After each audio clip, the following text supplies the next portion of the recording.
Hello guys, welcome back to the channel. Hope you all are doing good. So in this video, I will show you how to change your system date and time. So without wasting your time, let's start.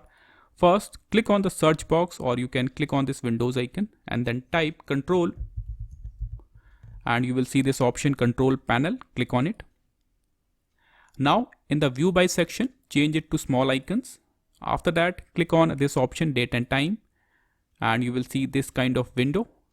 Now if you want to set your date and time automatically, click on the last tab internet time, then click on this option change settings and then click on update now.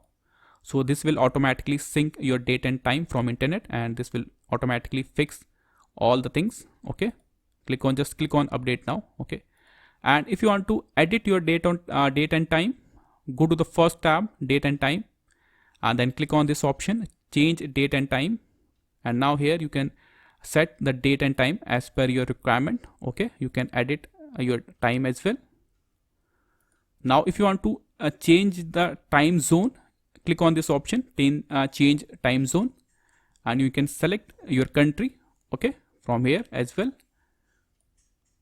So this is how you can change the zone of your time. And one more thing you can do is, if you want to add an additional clock, click on this option in the middle tab, click on that middle tab, and here you can also add a clock, additional clock. Let's suppose I will show you one clock of Alaska. I will select Alaska, I will time this name Alaska, type, and here this will show you the time of Alaska from in that column. And if you want to add another additional clock, select this option. You can select any country, okay, apply, and here you can see.